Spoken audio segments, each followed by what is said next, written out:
Hello दोस्तों, नमस्कार। स्वागत है आप सभी का पीके एजुकेशन कोर पर। पिछले वाले वीडियो में मैंने आपको बताया था कि हाई कोर्ट के बारे में, और उसके बाद मैंने आपको बताया था कि कॉन्स्टिट्यूशन में किस किस तरीके से उसके लिए प्रावधान किए गए हैं, और नेशनल लीगल सर्विस अथॉरिटी के बारे में भी मैंने लास्ट वीडियो में आपको बताया था, राष्ट्रीय कानूनी सेवा प्राधिकरण। आज हम बात करेंगे लोक अदालत के बारे में, पब्लिक कोर्ट के बारे में। पब्लिक कोर्ट क्या है, किस किस तरीके से इससे फ़ायदा हुए हैं, और क्या ये काम करती है, कॉन्स्टिट्यूशन में क्या क्या प्रावधान करे गए हैं। तो चलिए बिना देर किए इसको शुरू करते हैं और देखते हैं। चैनल पर अगर आप नए हैं तो प्लीज़ सब्सक्राइब कर लेना। वीडियो अगर देखें और अच्छा लगे तो लाइक ज़रूर कर दें। लोक अदालत एक मंच या फिर एक फोरम है जहाँ वे मामले जो न्यायालय में लंबित हैं अथवा अभी मुकदमों के रूप में भी दाखिल नहीं हुए हैं, यानी न्यायालय के समक्ष अभी आए नहीं है। लोक अदालत एक ऐसी अदालत है, लोक से आपको समझ में ही आ रहा होगा, लोगों की एक ऐसी अदालत है जहां पर ऐसे मामले सुलझाए जाते हैं जहां पर दोनों पक्ष राजी हो जाएं, और इसमें कोई बहुत ज़्यादा जो खर्च होता है वो भी बहुत कम होता है, कोई फीस नहीं लगती है। बहुत सारे पॉइंट्स इसमें ऐसे आते हैं। तो लोक अदालत एक ऐसा मंच है जहां वे मामले लाए जाते हैं जो न्यायालय में लंबित हैं या फिर अभी मुकदमे के रूप में वो दर्ज ही नहीं किए गए हैं, यानी न्यायालय के समक्ष अभी वो नहीं आए हैं।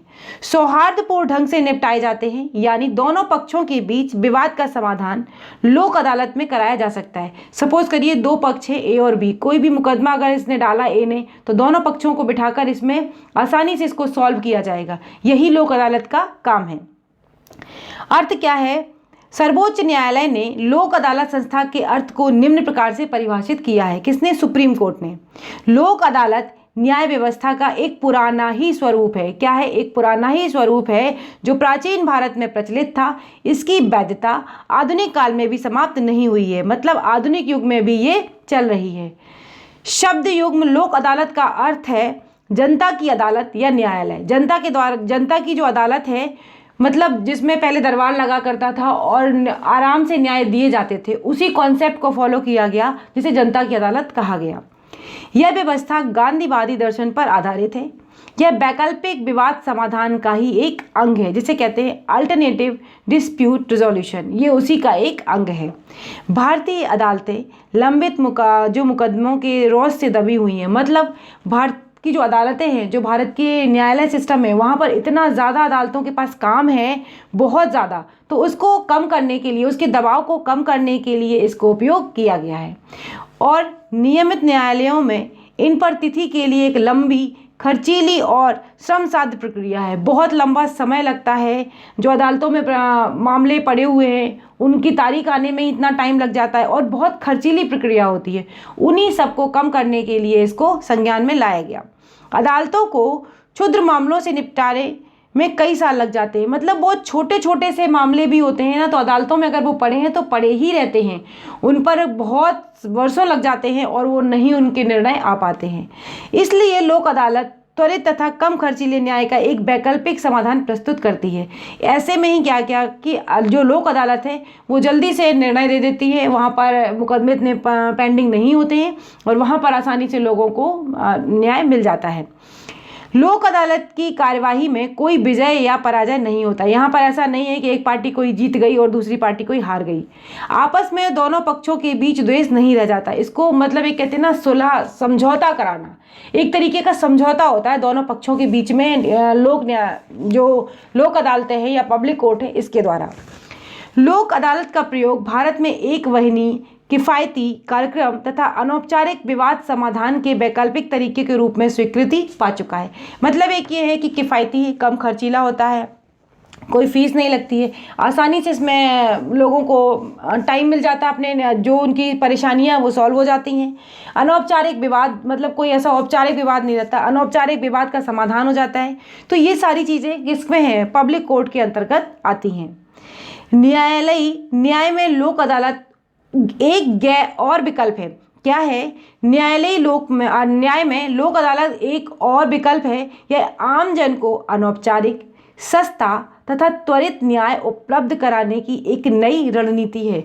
जल्दी न्याय मिल जाता है। त्वरित न्याय से मतलब जल्दी ही उसे न्याय मिल जाता है, जिसमें ऐसे मामलों को लिया जाता है जो अदालत में लंबित हैं मतलब बहुत समय से पड़े हुए हैं, तथा ऐसों को भी जो अभी तक अदालत में पहुंचे नहीं हैं, और बहुत से ऐसे मुकदमे जो अदालत में पहुंचे ही नहीं हैं, उन्हें बातचीत के माध्यम से, मध्यस्थता के माध्यम से, या फिर और भी ऐसे पॉइंट्स हैं जिनके माध्यम से सहज बुद्धि, मनोबल, वादियों की समस्याएं जो जिन्होंने अपनी प्रॉब्लम्स बताई हैं, मतलब वादियों ने, उनकी समस्याओं के प्रति एक मानवीय दृष्टिकोण अपनाया जाता है। ऐसा नहीं कि ऐसी ब्लंट कैसे भी फैसला दे दिया गया, तो मानवीय दृष्टिकोण अपनाकर फैसला दिया जाता है।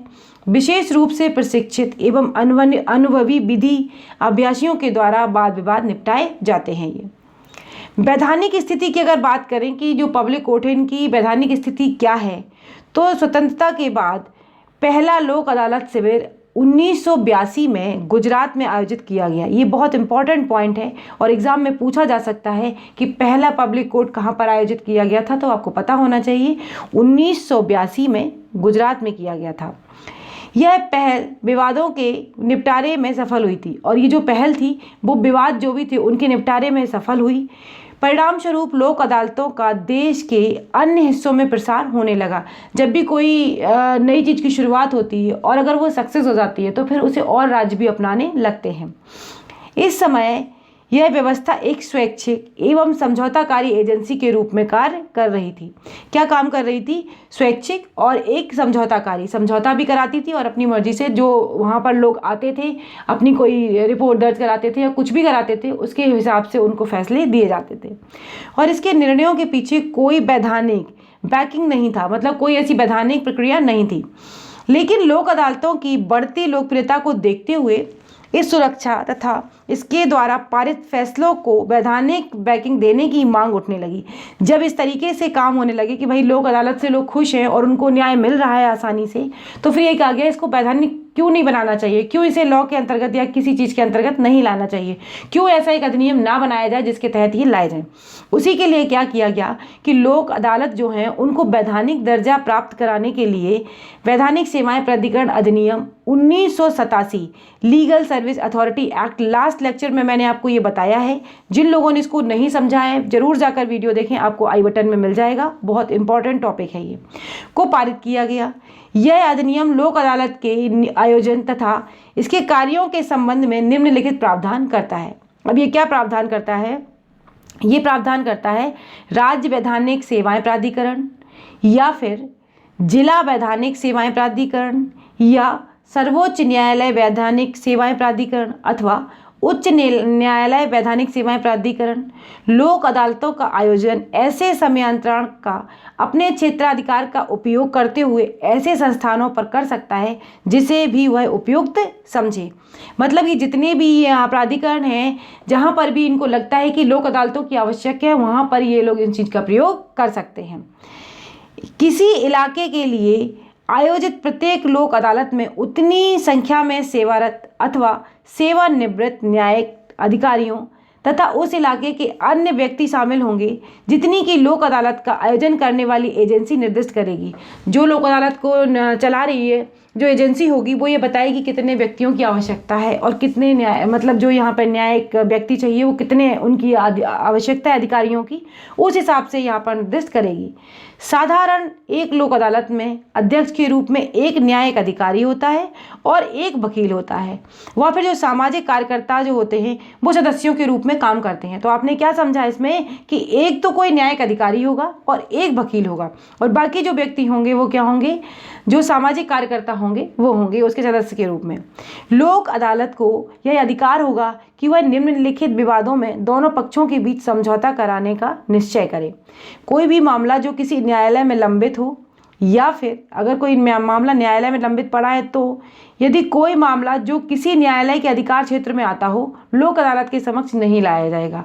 अगर वो किसी न्यायालय के क्षेत्राधिकार में आ रहा है तो फिर वो वहाँ पर नहीं लाया जाएगा। इस प्रकार लोक अदालत केवल न्यायालय में लंबित मामलों को ही नहीं बल्कि उन मामलों का भी निपटारा कर सकती हैं जो न्यायालय में अभी तक पहुँचे ही नहीं हैं, मतलब न्यायालय के समक्ष अभी आए नहीं हैं। अब इसमें कौन कौन से आते हैं जरा देखते हैं। जैसे विवाह संबंधी हो गए या फिर पारिवारिक विवाद हो गया, आपराधिक मामले हो गए, कंपाउंडेबल ऑफेंस, भूमि अधिग्रहण संबंधी मामले, श्रम विवाद, कर्मचारी क्षतिपूर्ति के लिए मामले, बैंक वसूली के मामले, पेंशन के मामले, आवास बोर्ड एवं मलिन बस्ती क्लियरेंस संबंधी मामले, आवास वित्त संबंधी मामले, उपभोक्ता शिकायत के मामले, बिजली टेलीफोन बिल संबंधी मामले, नगर पालिका से संबंधित मामले, मकान कर सहित सेल्युलर कंपनियों से संबंधित विवाद आदि मामले लोक अदालतों के द्वारा अपने हाथ में लिए जा सकते हैं और लिए जा रहे हैं। लेकिन लोक अदालतों का उन मामलों में कोई न्यायाधिकार नहीं होगा जो किसी ऐसे अपराध से जुड़े हैं जो किसी कानून के अंतर्गत समाधेय कंपाउंडेबल नहीं है, वो मामले इसमें नहीं होंगे। दूसरे शब्दों में बीते अपराध जो गैर समाधेय हैं, नॉन कंपाउंडेबल हैं, किसी भी ऐसे कानून के तहत इस अदालत के अधिकार क्षेत्र में नहीं आएंगे। अदालत के समक्ष लंबित कोई भी मामला लोक अदालत को संदर्भित किया जा सकता है। अब क्या है इसमें देखते हैं। यदि जो कोई भी वाद है, किसी बात को पक्ष विवाद का समाधान लोक अदालत में करना चाहते हैं तो आएगा। वादियों में कोई एक न्यायालय में मामले को लोक अदालत को संदर्भित करने के लिए आवेदन देता है, या फिर यदि न्यायालय संतुष्ट है कि मामला लोक अदालत में संज्ञान में लिए जाने के उपयुक्त है तो भी आ सकता है। मुकदमा दायर किए जाने के पहले कि किसी विवाद के मामले को लोक अदालत आयोजित करने वाली एजेंसी द्वारा समाधान के लिए लोक अदालत को संदर्भित किया जा सकता है अगर संबंधित मामला जो है संबंधित राज्यों में से किसी एक का इस आशय का आवेदन प्राप्त करता है तो फिर ऐसा अगर कोई राज्य कहता है कि ठीक है तो ऐसा काम किया जा सकता है। लोक अदालतों को वही शक्तियां प्राप्त होती हैं जो कि civil code of civil procedure के अंतर्गत प्राप्त होती हैं। 1908 के अंतर्गत जो है कोड ऑफ सिविल प्रोसीजर उसके तहत, जबकि निम्नलिखित मामलों में मुकदमा चलना हो। अब क्या क्या है, किसी गवाह को तलनामा भेजकर बुलाना हो या शपथ दिलवाकर उसकी परीक्षा लेनी हो, किसी दस्तावेज को प्राप्त एवं प्रस्तुत करना हो, शपथ पत्रों पर साक्ष्य प्राप्ति, किसी अदालत या कार्यालय से सार्वजनिक अभिलेख अथवा सामग्री की मांग करना हो तथा अन्य विनिर्दिष्ट सामग्री, जो भी विनिर्दिष्ट करी जाए वो सामग्री पुनः एक लोक अदालत को अपने समक्ष प्रस्तुत करने के लिए, जो भी एक अदालत है को अपने समक्ष प्रस्तुत किए गए मामले के निस्तारण की आपकी जो पद्धति होगी वो निर्दिष्ट करने की शक्ति भी उसी के पास होगी। साथ ही लोक अदालत में प्रस्तुत चली कार्यवाही को भारतीय दंड संहिता 1860 जिसे आईपीसी 1860 में निर्धारित अर्थों में अदालती कार्यवाही माना जाएगा तथा प्रत्येक लोक अदालत आपराधिक प्रक्रिया संहिता 1973 के उद्देश्य से एक सिविल कोर्ट इसे माना जाएगा। लोक अदालत का निर्णय सिविल कोर्ट के हुक्मनामे अथवा किसी भी अन्य अदालत के किसी भी आदेश की तरह अन्य होगा। मतलब जैसे यहाँ पर है वैसे ही यहाँ पर भी होगा। लोक अदालत द्वारा दिया गया फैसला अंतिम तथा सभी पक्षों पर बाध्यकारी होगा। लोक अदालत के फैसले के विरुद्ध किसी अदालत में और कहीं पर भी फिर अपील नहीं की जा सकती कि लोक अदालत ने ये फैसला दिया। अब थोड़ा सा इसके अगर लाभ की बात करें तो देखते हैं कि इनके लाभ क्या होते हैं। एक तो इसमें सबसे बड़ा लाभ जो होता है कि वकील पर कोई खर्च नहीं होता है। दूसरे अगर लाभ की बात करें तो कोर्ट की कोई फीस नहीं लगती है। और अगर बात करें पुराने मुकदमे की कोर्ट की फीस जो होती है वो वापस भी हो जाती है और किसी पक्ष को सज़ा नहीं मिलती। दोनों मामलों को बातचीत के मामले से ही इन्हें सुलझाया जा सकता है और इन्हें जो मैटर होता है उसे हल कर लिया जाता है। मुआवजा और हर्जाना होता है वो भी तुरंत मिल जाता है। मामले का निपटारा भी तुरंत हो जाता है। सभी को आसानी से न्याय मिल जाता है और फैसला क्या होता है, ये अंतिम फैसला होता है। इस फैसले के विरुद्ध कहीं पर भी अपील नहीं की जा सकती है। ये काफ़ी इंपॉर्टेंट पॉइंट है। तो ये पूरा वीडियो था जो मैंने आपको पब्लिक कोर्ट के बारे में बताया, क्या क्या प्रावधान है, क्या क्या काम होते हैं इसके अंतर्गत। अगर आपको वीडियो अच्छा लगा हो तो लाइक कर लेना, शेयर कर लेना, चैनल पर नए हैं तो सब्सक्राइब कर लेना। अगले वीडियो में फिर मिलेंगे, तब तक के लिए बाय बाय दोस्तों, नमस्कार।